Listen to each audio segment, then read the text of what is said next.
são na obra de fazer discípulos de Jesus.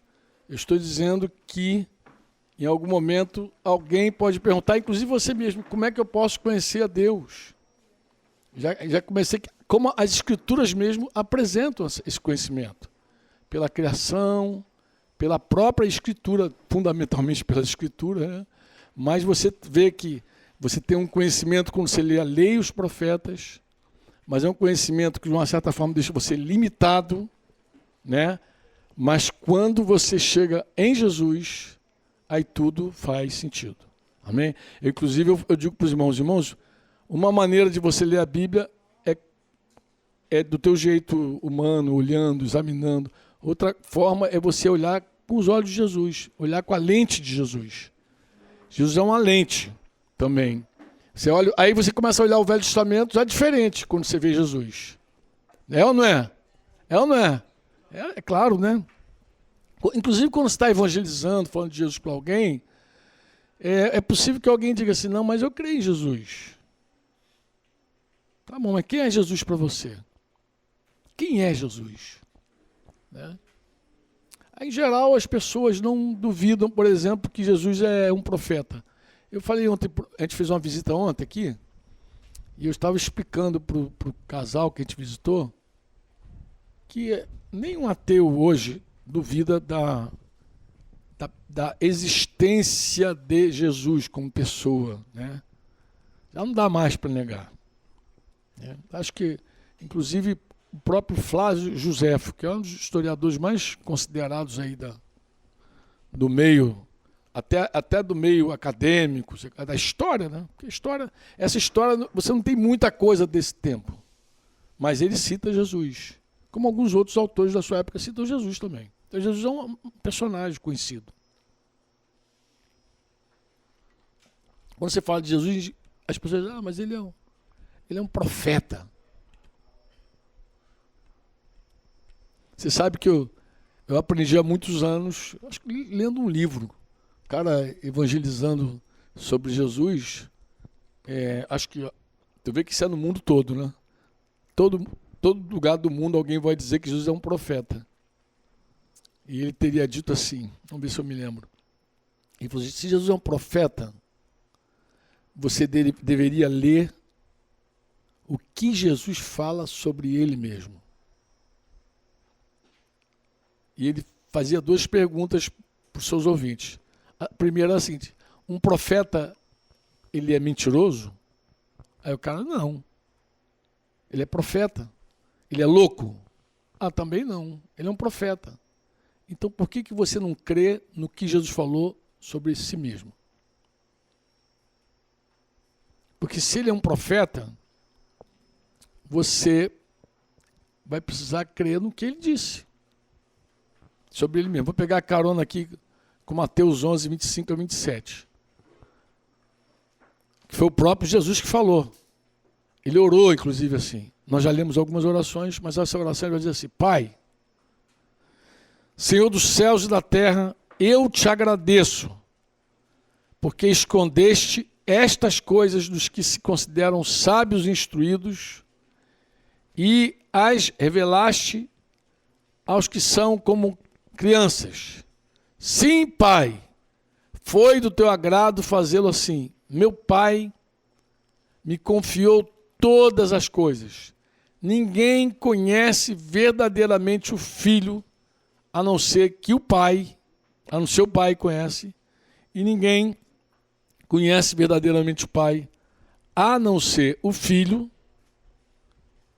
e aqueles a quem o Filho escolhe revelá-lo. Então, é um conhecimento, se o cara cresce realmente que Jesus é um profeta, ao ler isso, ele ia ter uma crise total, né, com Jesus, né? É um profeta.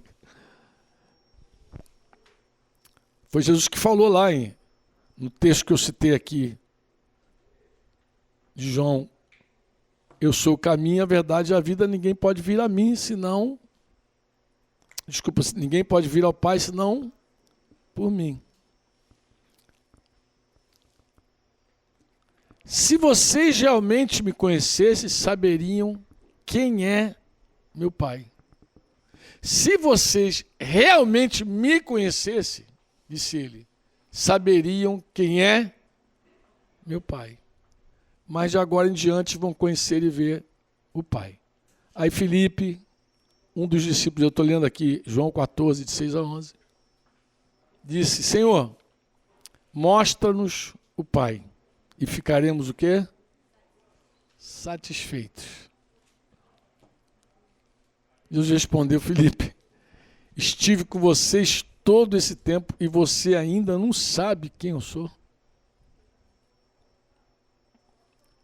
Quem me vê, vê o Pai. Então por que me pede para mostrar o Pai? Se você não crê que eu estou no Pai e o Pai está em mim, por que você me pede? Pô? Você tem que crer que eu estou no Pai, o Pai está em mim. Amém? As palavras que eu digo não são minhas, mas de meu Pai, que permanece em mim e realiza suas obras por meu intermédio. A gente pode pegar declarações também de um perseguidor da igreja. Quem é o perseguidor mais famoso da igreja? É Paulo. O que Paulo escreveu lá em 2 Coríntios 4, 6? Pois Deus que disse, haja luz na escuridão. Esse Deus que disse, haja luz na escuridão, é quem brilhou em nosso coração para que conhecêssemos a glória de Deus na face de Jesus Cristo. Para a gente conhecer, ver, show me the Father. Se você quiser ver o Senhor, ver, você vê na face de Jesus. Pois nele habita em corpo humano toda a plenitude de Deus. Colossenses 2,9. Sem dúvida, este é o grande segredo da nossa fé. Cristo foi revelado em corpo humano, justificado pelo Espírito, visto por anjos, anunciado às nações, aos gentios, crido em todo o mundo e levado para o céu em glória. 1 Timóteo 3,16. Amém ou não amém? Amém ou não amém? Então, não há como alguém ter um conhecimento pleno sem ver Jesus. Tudo, amados, que nós temos acerca do Pai, passa por essa relação com o Senhor Jesus Cristo. Ele é o Verbo encarnado. Aí você vai ver como a palavra está encarnada em Jesus. Por que eu insisto, por exemplo, com vocês com relação ao Sermão do Monte? Por quê? Porque ali Jesus está falando da doutrina dele. Quando termina o Sermão do Monte, diz que as multidões estavam maravilhadas com a sua doutrina. E Michan falou que tem ali 80%, 90% da doutrina de Jesus está no Sermão da Montanha. Por isso que a gente pega o Sermão do Monte. O Sermão do Monte eu acho que não dá para a gente parar nunca. Sempre olhar. Claro, alguém lê o Sermão do Monte e entra em crise. Claro, eu também entro, todo mundo entra. Quem não entra em crise? Mas a questão é, aquilo nos leva a uma dependência do Espírito. Como é que eu dependo do Espírito? É quando eu olho como é inalcançável a vida de Deus para mim. Aí eu me desespero, mas eu tenho a quem clamar. Eu falo com quem? Com Jesus. Sempre foi assim, desde o princípio da minha vida. Tudo que eu quis alcançar em Deus foi por meio do Espírito Santo. Eu falava assim, eu não consigo. E quando eu tentava, eu fracassava. Às vezes que eu tentei na mão, não dá. E ainda se eu tento, caio. Não funciona. Na minha força, eu não consigo agradar a Deus. Ponto final. A carne é impossível. Ponto final. Mas, claro, isso às vezes leva tempo para a gente aprender. Leva tempo para a gente aprender que é na carne, não dá. Leva tempo para a gente discernir o que é carne. O que é carne, o que sou eu, com a minha ideia, a minha boa ideia. Que leva tempo. Lembra daquele papo que a gente teve aqui? Que até a Isabela veio aqui e falou que Deus mostrou para ela, isso aí não é você, tua carne funcionando e tal. Porque assim, leva tempo. Às vezes a gente leva tempo para aprender a voar. Mas nós temos o DNA do voo. Nós nascemos para voar. Amém? Nós nascemos para voar. E eu posso dizer assim, graças a Deus, que muitas coisas que eu não sabia, hoje eu experimento em Deus, mas por graça e misericórdia. Nem dá para bater no peito e dizer glória ao Franco. Não dá. Porque eu sei que é o contrário. Quanto mais fracassado eu me vejo, mais eu recebo de Deus. Porque eu quero fazer a vontade de Deus. Agora, o que não dá também é para dizer assim, isso aqui é para o passado. Tu não vai viver nunca quando tu faz isso. Aí isso aqui Jesus falou para os judeus. Ixi, eu vejo o pastor falar essa bobagem. Não, o Sermão do Monte é a doutrina para os judeus. Quando o cara diz isso? Primeiro que ele fala, quando eu digo bobagem, por quê? Porque o mesmo pastor que diz que o Sermão do Monte é para os judeus é o mesmo pastor que usa a casa sobre a rocha. Você é sal, você é luz. Ele recorta o Sermão do Monte. E o que interessa para ele, ele prega. O que não interessa, ele não prega. É o mesmo cara que fala que é para o judeu. Dá vontade de falar, para a tua pregação aí, porque isso é para o judeu. Ninguém vai viver essa loucura se não crer que é a vontade de Deus. E de verdade, eu te falo, olha, o que me dá fôlego para viver é isso. Eu fiz 62 anos de idade, posso dizer que, de verdade, que eu já vi muito, que eu recebi muito de Deus, que eu não precisava mais, já falo isso com Deus, às vezes com o Senhor, eu nem precisava estar vivo. Meus amigos do mundo mais próximos de mim morreram antes dos 30. Fatalmente eu morreria também antes dos 30 anos. Dobrei, fiz 60. Depois Deus ainda me deu mais 2. Sou pai, sou avô.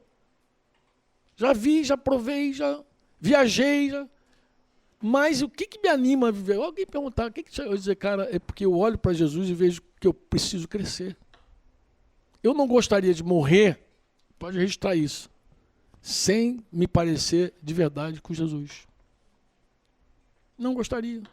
E eu creio que é possível. Olha que loucura. Eu creio que é possível. Mas como é que tu crê que é possível? Como é que isso vai ser? Pelo Espírito.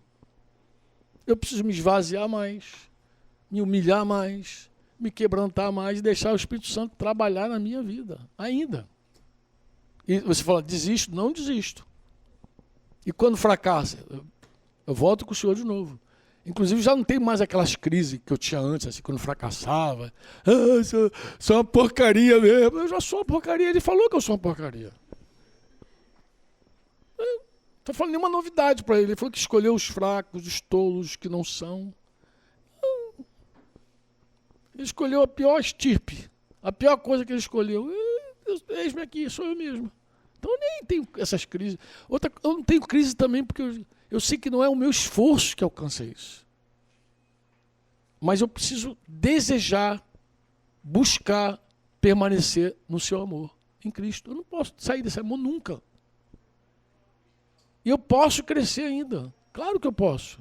Eu digo, Senhor, estou aqui ainda. Dá para fazer muita coisa nesse velho ainda. Estou disposto. Vem, passa patrola, quebranta, eu falo coisas assim. Vai para a olaria lá. Sai um vaso, entra, eu estou afim. Não quero desistir, de verdade. Isso me dá um ânimo de viver, sabia? Porque eu penso, ainda posso ficar mais parecido, eu posso parecer de verdade, posso ser um homem cheio de Espírito Santo de verdade, eu posso ser plenitude na minha vida. Porque eu creio. Eu olho e creio. E falo com Deus. Agora, eu sei que eu não posso produzir nada. Nunca pude. Eu era ímpio. Jesus entrou e começou a mudar a minha vida. Eu nunca pude fazer nada por mim quando eu era ímpio. E tenho certeza que eu não posso fazer nada por mim agora que eu sou crente. Agora que eu nasci de novo. Eu sigo tendo a certeza de que é impossível. Já tentei. Às vezes tento ainda. Mas não dá certo. Quando eu tento mudar algo na minha vida com o meu braço, dá ruim. Quando eu tento alcançar com a minha alma, dá ruim. O que tu faz, Franco? Eu vou para a minha condição. Pó, é uma porcaria. Fica aí, que daqui a pouco Deus vai fazer esse negócio. Eu oro, eu falo com Deus, espero. Sei que não consigo orar se Ele não for comigo. Sei que não consigo ler a Bíblia se Ele não for comigo. Sei que eu não consigo caminhar aqui de manhã se ele não for comigo. Eu sei disso. Eu tenho certeza plena. Hoje, inclusive, eu tirei o despertador, hoje. Que essas meninas ficaram me cansando a alma até depois da meia-noite. Eu falei, não vou acordar, né, cara? Eu vou dormir. Aí deixei, mas eu fiz uma oração. Falei, Senhor, se tu quer que eu caminhe, me levante. O que tu acha que Deus fez? Na hora. Precisa. Levanta. Eu não discuto. E ele, você pode fazer esse teste. Faz esse teste que eu estou te falando. Fala com Deus assim, Senhor, eu quero te ouvir, eu quero orar. Fala assim, me acorda às 3h43.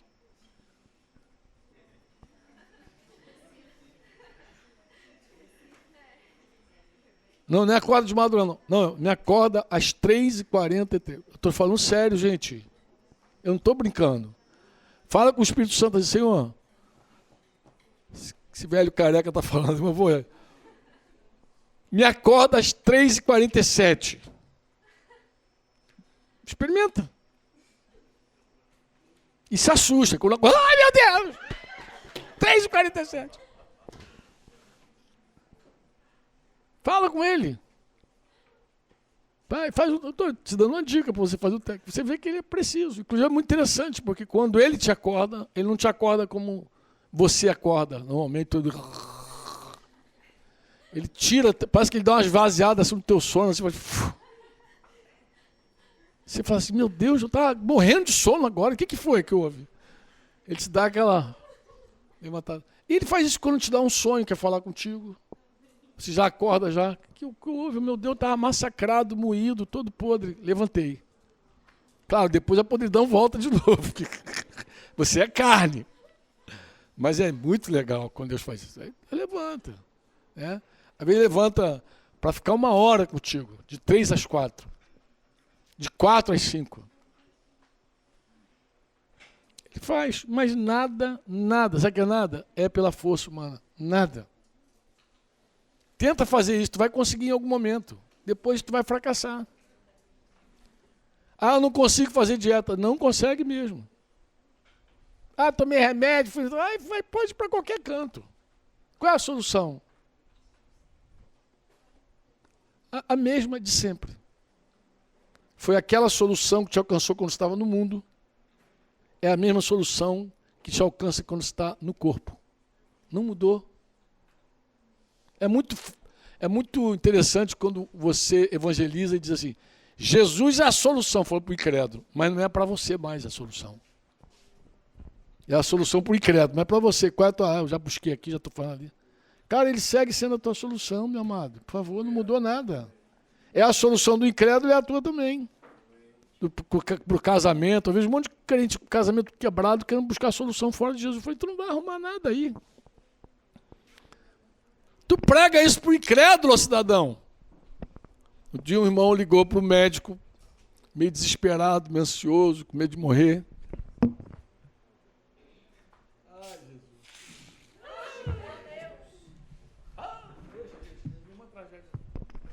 Mas o cara ligou, foi assim, ó. Ele ligou pro cara, o cara incrédulo. O crente incrédulo ligou desesperado. Cara, você quer, mas quem tá vendo contigo, meu filho? Ele me contando, o irmão me contando. O missionário me contando. O que tá? Eu tô com medo de morrer, não sei o quê. Tá. Aí ele falou assim, mas vem cá, deixa eu te falar uma coisa. O médico falou para ele. Mas não é você que diz que tem a vida eterna? Você não diz que se você morrer, tu vai estar com Jesus, no céu? Olha o papo do médico de madrugada com o missionário. Não é você que diz isso? Que você tem a eternidade com Jesus, que vai para o céu, que é paraíso de Deus. Vai. Meu filho, se tu morrer, tu está com Jesus, pronto. Vai dormir, rapaz, você não vai morrer, não. Não, é impressionante isso, amado. Impressionante. Impressionante. É impressionante quando Deus tem que usar um incrédulo para falar contigo. De que não há nada fora de Jesus. Nunca houve, nunca haverá. Inclusive, é dele que nós dependemos para ter um conhecimento pleno do Pai. Amém? Ninguém conhece o Pai, a não ser o Filho e aquele a que Ele quer revelar. Ninguém. Ele é a exata expressão de Deus Pai. Cola com Jesus, tu se dá bem. Amém? Firma com Ele e não aceite jamais abrir mão dele. Passe o que passar. A moeda que vier, fala com Jesus, Senhor, eu não abro mão de ti. Tu vai me arrancar desse buraco, tu vai mudar minha vida. E é para tudo, eu estou falando sério, irmãos, para tudo. Já vi gente tentar toda sorte de coisa para alcançar suas metas. E você vê que é um mero esforço humano. A meta com Deus, virou o ano agora, o pessoal faz um monte de meta. Né? Agora, esse ano, não sei o que esse ano. Se Jesus não te der graça, tu não faz nada. Nada. Tiago diz assim, quer dizer, ano que vem iremos para tal lugar, vamos fazer, vamos negociar. Você deveria falar assim, se Deus quiser. Você faz. Você, com a pandemia, eu não sei se tu aprendeu alguma coisa com a pandemia, eu penso que sim, seria legal. Você viu como a pandemia frustrou planos de vários irmãos? Você viu isso? Eu estava conversando, acho que foi com o Tiago, que me perguntou assim, Franco, tu vai quando a Vitória da Conquista? Eu respeito muito, Tiago, assim, a ação do Fonseca ali com os irmãos. Eu respeito muito. Eu não saio atropelando nenhum irmão, assim, me apresentando. Até porque eu também tenho muito trabalho já. Eu não fico cavando nada. Mas, claro, eu conto que Deus promove as coisas, entendeu? Mas eu falei para o Thiago assim, Thiago, eu tive uma experiência muito legal no início da pandemia. Nós viemos para cá em 2020, no TM, que choveu, que Deus fez cair água aqui no sertão. Foi muito gostoso aquele encontro, 2020. Eu tinha um compromisso aquele ano, de ir ao Chile no Carnaval.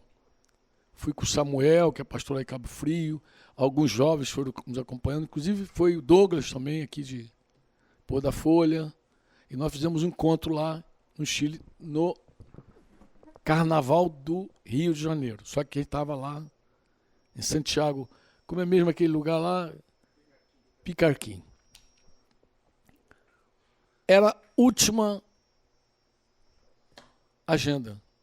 E, curiosamente, eu não tinha mais nada, nenhuma passagem comprada, nada.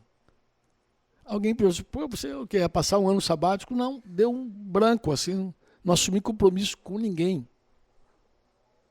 E quando começou a pandemia, graças a esse Deus maravilhoso, que a gente serve, eu não precisei cancelar nada com ninguém, desfazer nada, coisa e tal. Tinha uns planos ali, um ou outro, internamente, que a gente não fez porque a pandemia não deixou. Depois da pandemia, que ano passado a gente veio para cá, vocês lembram, né? Inclusive, o Covid pegou uma galera aqui. E chegamos lá em Itapetim, lembra do Juca? Descobriram nós, estava todo mundo com Covid, só a gente lá no meio perdido lá. Então, veio, a pandemia ainda ficou fazendo ainda mais vítimas, né?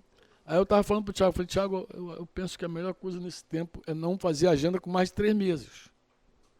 Tudo ainda está muito instável, por incrível que pareça, a gente não sabe das coisas, né? O mundo, quer queira, quer não, ele vive uma guerra hoje. Tem guerra acontecendo hoje. Uma guerra que pode ter uma proporção maior. Pode ou não pode? Pode. A gente está na mão totalmente do Senhor. Nós não temos nenhum poder para nada. A gente é muito frágil, gente. É pó. Aí você viu no Covid, na pandemia, planos frustrados, gente partindo, alguns irmãos indo embora. E não foi só velhinho. Foi gente jovem também com Covid. Gente que, de todo tipo, atleta, morreu, um monte de gente morreu com Covid. E 2 anos de Covid intenso, depois foi... Aí eu fico pensando, os planos que os homens fazem, depende de Deus. Depende de Deus. Teve gente que quebrou no Covid, tem gente que ganhou dinheiro no Covid. Tem gente que ganhou muito dinheiro, tem gente que quebrou totalmente, mudou a cara do mundo em vários aspectos. A forma de trabalhar, um monte de empresa agora, quando voltou do Covid, não quer mais trabalhar da forma como trabalhava antes. Tem um monte de gente trabalhando de forma remota, Yuri, e aí? Que coisa incrível, né? Como mexeu com o mundo em vários aspectos. O que é o homem, amado? Aí a gente viu uma medicina quebrada, a gente viu que nem os médicos se entendiam, um falava A, outro falava B, outro falava C, G, tudo. Em 2019 eu estava nos Estados Unidos. Fui lá inicialmente com a intenção de traduzir um livro de Mitian, Formação de Caráter. Mas chegando lá, Deus me deu outra missão. Deus me deu a missão de escrever. Aí nasceu aquele livro Paternidade Espiritual. Não fui para escrever, eu fui para traduzir. Mas aí Deus foi muito claro, eu sentava e a inspiração vinha, eu comecei a escrever, depois ficou aquela coisa enorme. O livro Paternidade Espiritual é um livro que eu nunca pretendi escrever, porque era muito grosso, eu escrevo livro para preguiçoso, gente. Sempre foi meu foco o preguiçoso. O cara que não gosta de ler vai pegar meu livro na estação de Santa Cruz, quando chegar no centro já leu. Pegou o ônibus em tal lugar, quando chegar lá, já li, tá, joia. Esse é o meu foco, sempre foi, né, Yuri? Eu só falo isso há muitos anos. Depende de ser uma coisa desse tamanho. Eu falei, Jesus, tem misericórdia de mim. Quando eu entreguei para a Tita, ela falou quantas páginas dá, eu falei, quase que eu arranquei os cabelos. Mas lá em 2019, novembro, passei 45 dias. Eu estava com um amigo lá, eu puxava ele para caminhar, que ele era meio também preguiçoso. Vamos embora. Caminhando, conversando. E uma dos dias a gente caminhando, ele falou assim, Franco, o que você acha que vem por aí?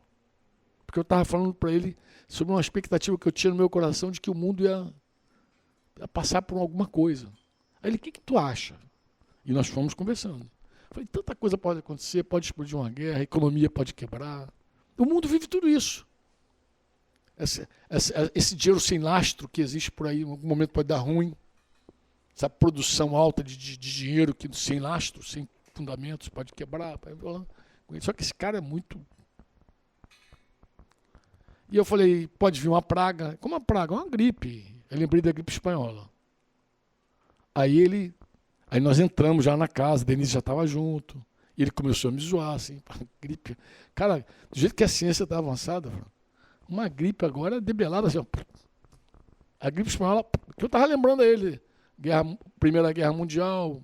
Quando o mundo achou que ia explodir, ali no início de 1906 e 1907, não me lembro exatamente o ano, Ford plantou a sua fábrica, Santos Dumont voou pela primeira vez ali, e o mundo dizia, agora a gente vai decolar, a gente vai embora. É o ano do homem, é o século do homem, do progresso, coisa e tal. Explodiu a Primeira Guerra, milhões de mortos. Termina a Primeira Guerra, vem a gripe espanhola, mais milhões de mortos. 8.000 mortos num único dia em São Paulo. Matou um presidente do Brasil. A gripe espanhola e um monte de gente famosa em todo lugar do mundo. E morrendo gente, para tudo que é lado. Depois veio a grande crise lá, quebra das bolsas, que favoreceu o partido nazista. Depois a Segunda Guerra Mundial. Aí, gente, para pensar. O início do século XX, que foi o século que eu nasci, que meu pai nasceu, que minha mãe nasceu, todo mundo nasceu nesse século XX. O início do século XX, o mundo tinha, eu acho que foi isso que eu vi outro dia, tinha cerca de 2 bi. 1950, 10 anos antes de eu nascer, o mundo só tinha 2 bi e 500 milhões. 2 bi. 2 bi e meio. Em 50 anos, meio século, o mundo, alguém disse, cresceu pouco. Não, morreu muita gente. Não é que cresceu pouco, é que morreu muito. No século que o homem ia resolver tudo, resolveu nada. Morreu todo mundo. Morreu uma mutueira de gente. De 1950, pega o censo agora, bota aí 73 anos depois, só isso. Quantos somos? Quanto o mundo explodiu e cresceu?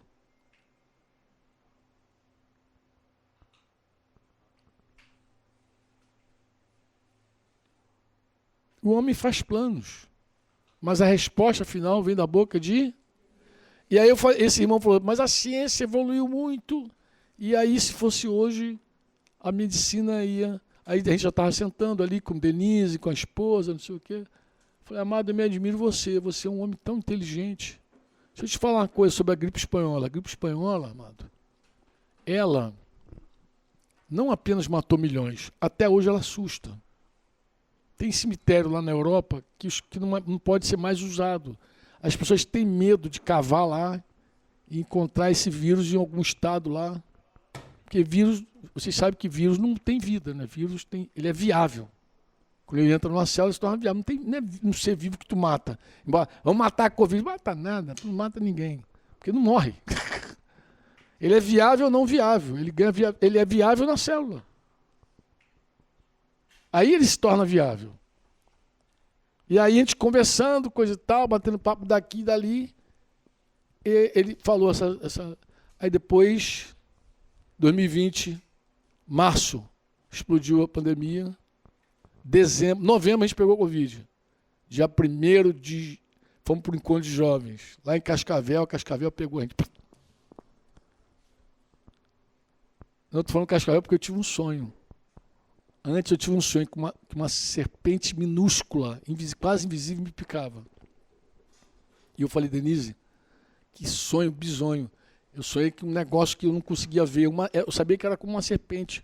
Eu não conseguia ver, ela voava, coisa e tal. E como é que eu ia me defender dela? Ela me picou. Quando a gente voltou de Cascavel, deu positivo, aí eu me lembrei do sonho. Eu falei, Denise, foi aquele... Deus falou que a gente ia pegar esse troço. Mas o irmão me ligou lá dos States of America. Aí falou, Franco, e aí, como é que tá? Tá melhor, coisa e tal? Eu falei, então, tô aqui, né, cara? Ele curioso para saber como é que era o Covid, porque ele estava em isolamento total. Eu falei, tá curioso para saber, né, como é que é, né? Tô aqui, aos trancos e barrancos. Denise, a gente passou, né, Denise? Isolado, de verdade, 14 dias dentro de casa. Longe de tudo, de todo mundo. Mas o que tem de interessante nessa história? Eu lembrei a ele a nossa conversa. Falei, mas não foi você que falou que se fosse hoje a vacina ia ser assim, cara? Cadê essa vacina que não chega? Ele é um negócio nada...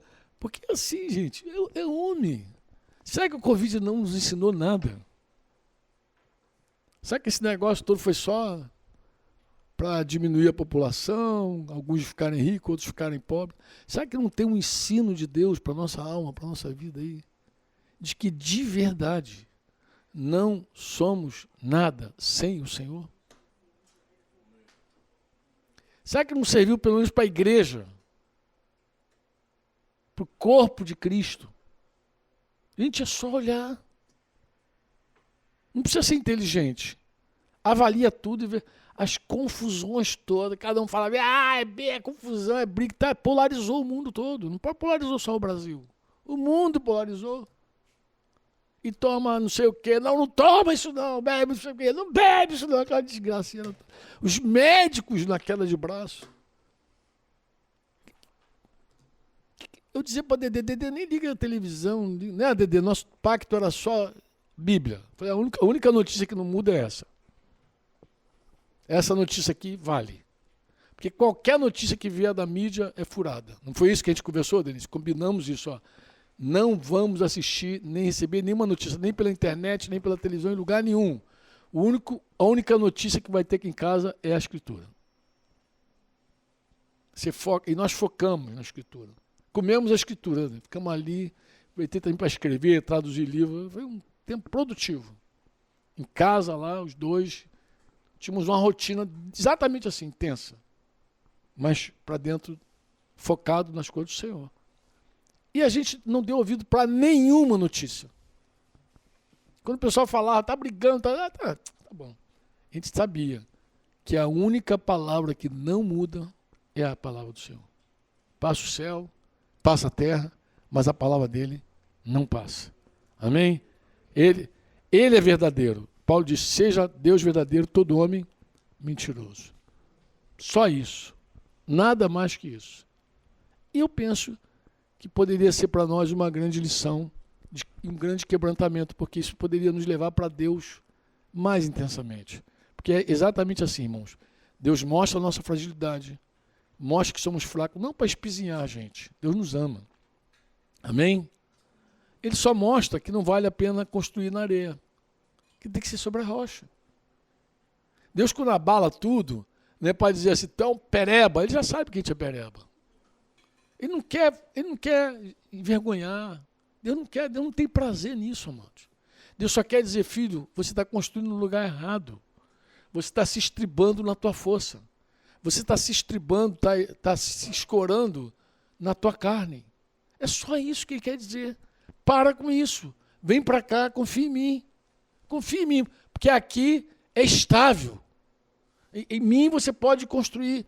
É nessa relação, é nessa amizade, é nesse amor recíproco que você vai construir firme. Ouça o que eu falo e faz, pô. Ah, mas se eu não consigo... Vai para ele, para o Espírito Santo. Faz. Lembra dos discípulos, quando Jesus falou assim, alimenta essa multidão, deu uns pãezinhos para ele, mandou alimentar a multidão. Eles voltaram para Jesus, como é que a gente vai alimentar essa multidão? Só com isso? Mas Jesus, ele que fez o milagre, pô. Volta para Deus, pô. Se você achar que não dá, volta para ele, ele está pronto para ouvir você. Fala assim, eu não consigo. Você não vai falar nenhuma novidade para ele. E ele vai dizer, comigo você consegue, vamos embora.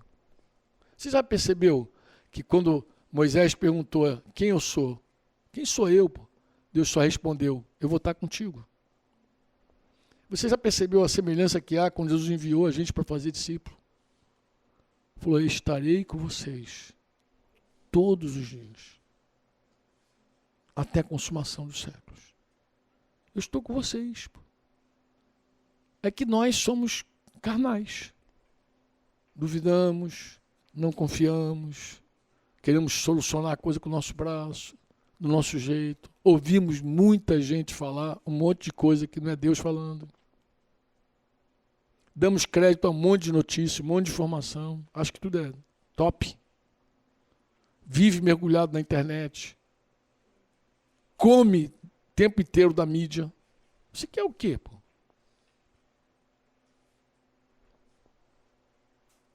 Mergulha no conhecimento do Senhor. Vida eterna é conhecê-lo. Você não vai perder absolutamente nada.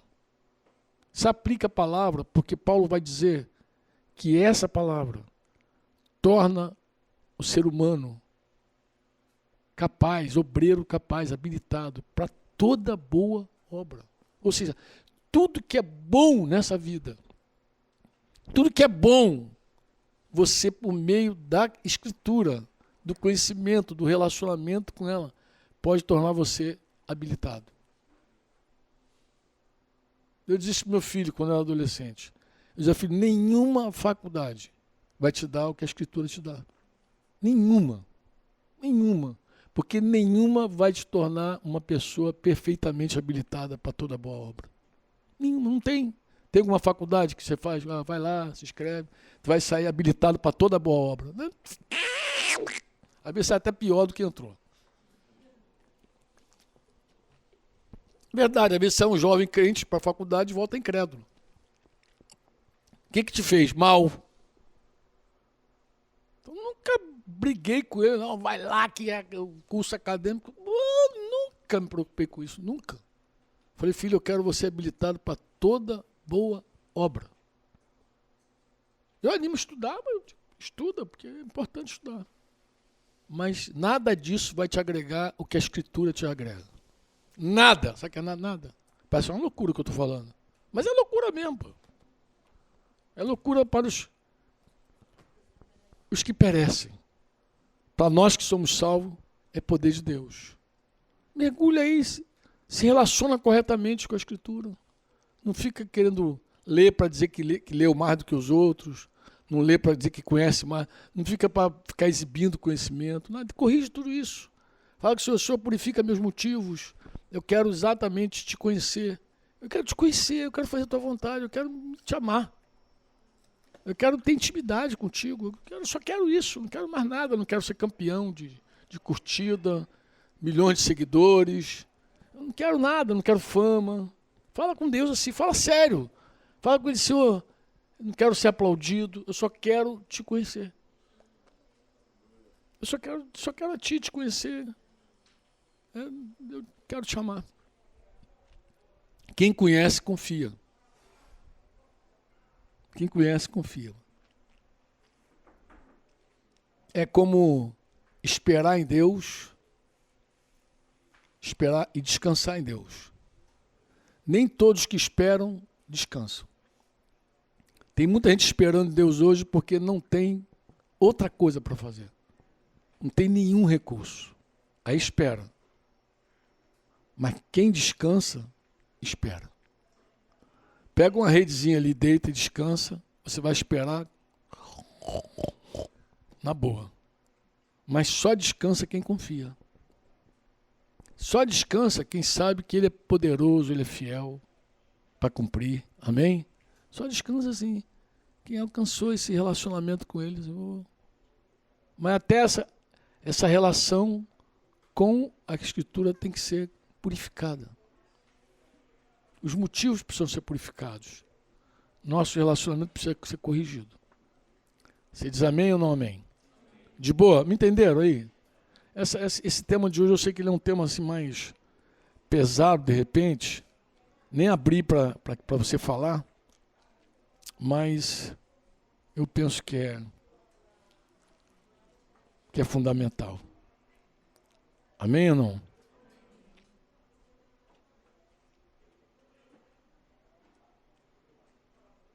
Vamos falar de Jesus ainda um pouquinho antes de terminar? Posso ler alguns textos com vocês aqui? Amém ou não? João, um jovem apóstolo de Jesus, mais jovenzinho, disse assim, 1 João 1 e 2, proclamamos a vocês aquele que existia desde o princípio, aquele que ouvimos e vimos com os nossos próprios olhos e tocamos com as nossas próprias mãos. Ele é a palavra da vida. Aquele que é a vida nos foi revelado e nós o vimos. Agora testemunhamos e lhes proclamamos que Ele é a vida eterna. Ele estava com o Pai e nos foi revelado. Amém? Ah, Franco, por que Ele morreu?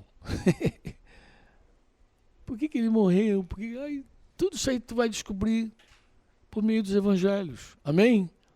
Você pode dizer com toda firmeza, Ele sempre foi e sempre será perfeito e justo.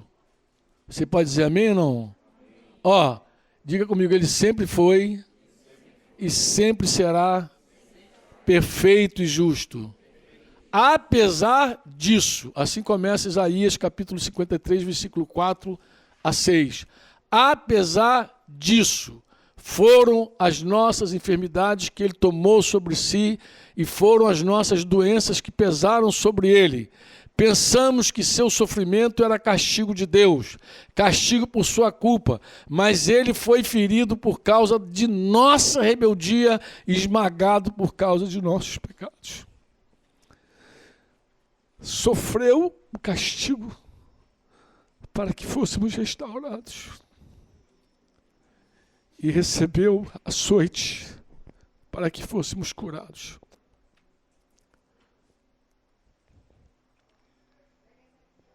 Todos nós nos desviamos como ovelhas.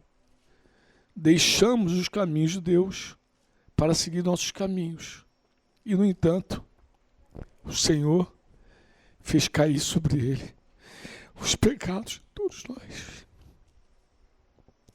Isaías falou isso 740 anos antes de Jesus nascer.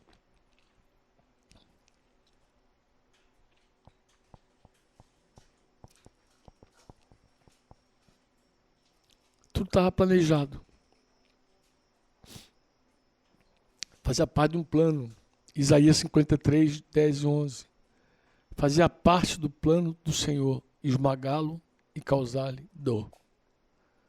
Quando, porém, sua vida foi entregue como oferta pelo pecado, ele terá muitos descendentes, terá vida longa e o plano do Senhor prosperará em suas mãos. Quando ele vir tudo que resultar de sua angústia ficará satisfeito. E por causa de tudo que meu servo justo passou, ele fará que muitos sejam considerados justos, pois levará sobre si os pecados deles. Quando João Batista ouviu, já conhecia essa escritura, João 1:29, ele vai dizer: vejam, é o Cordeiro de Deus que tira o pecado do mundo. Paulo, escrevendo sua carta aos Coríntios, segunda carta, capítulo 5:19, diz: pois em Cristo Deus estava reconciliando consigo o mundo, não levando mais em conta os pecados das pessoas. Ele nos deu esta mensagem maravilhosa de reconciliação.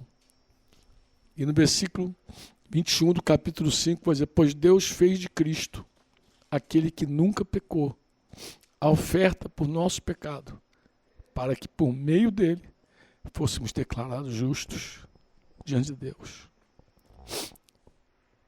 Amém? Um plano de Deus, de amor.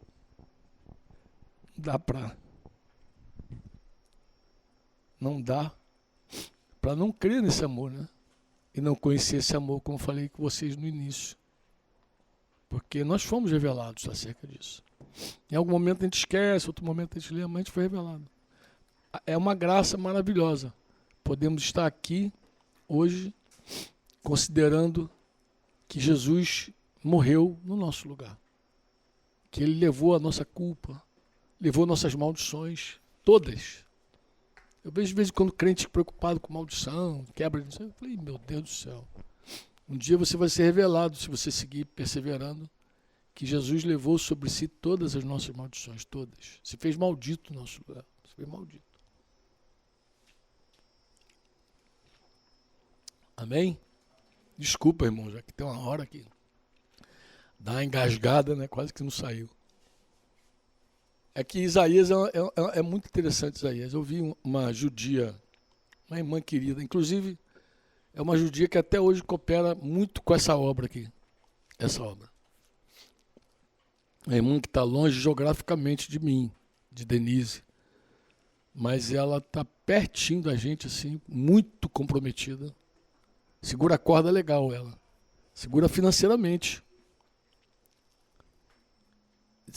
Simone sabe disso, porque Simone, toda vez que ela deposita, eu encaminho para Simone comprovante dos depósitos que ela faz na conta da MD. Mas Simone já segue, já sabe.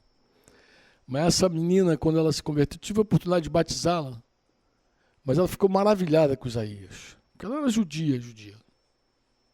E ela diz assim: Franco, como é possível eu ter lido tantas vezes Isaías e nunca tinha visto Jesus? Ela ficou maravilhada de ver Jesus, né, nas escrituras do Antigo Testamento. Ficou maravilhada, assim, puxa, como é possível? Ela estava em crise.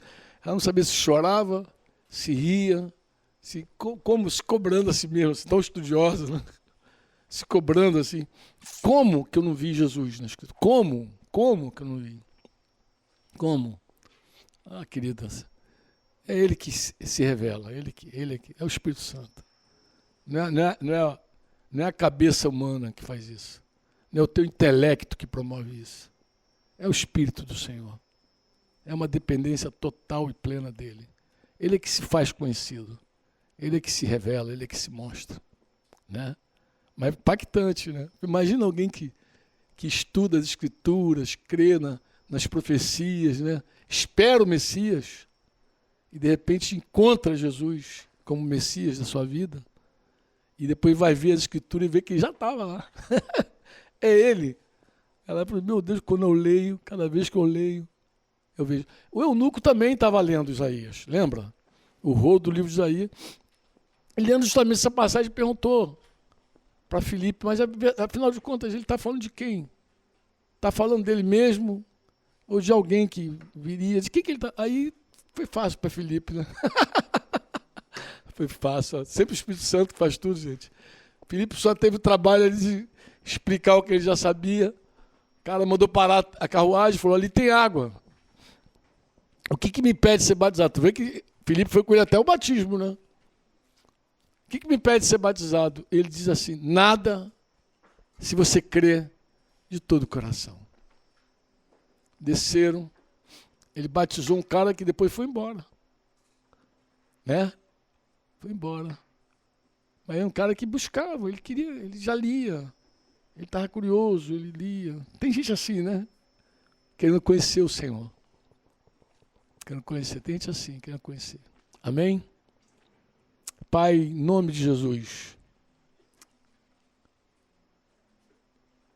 nos concede a graça de te conhecer mais e mais a cada dia. Queremos ser revelados acerca de Ti, mas também queremos te experimentar como um Pai amoroso, como provedor da nossa vida, como aquele que sara, que cura o nosso ser, espírito, alma e corpo. Aquele que nos guia com a mão forte, que nos protege, que nos direciona, que nos corrige também, Pai, que nos dá a varadinha, que dói, Pai, mas que é para o nosso bem. Obrigado pelo teu amor, Pai. Nos permita te conhecer mais e mais. Nos concede essa bênção, Pai. Nós não temos nenhum outro tesouro que se compare a Ti, Pai. Nada. Nada, Senhor. Nenhuma outra bênção Tua é maior do que a Tua própria presença em nós. Do que Teu Espírito Santo na nossa vida. É mais do que a água. É mais do que a comida. É mais do que tudo, Pai. É te conhecer mesmo. Estar contigo. Ter te recebido essa graça, Senhor. De ter o Teu Espírito Santo dentro de nós. Nada se compara a isso, Pai. Ajuda-nos, Senhor. Ajuda essa igreja de Porta Folha. Cada igreja aqui representada, Senhor. Ajuda teus filhos. Ajuda-nos, Senhor. Queremos te conhecer mais e mais.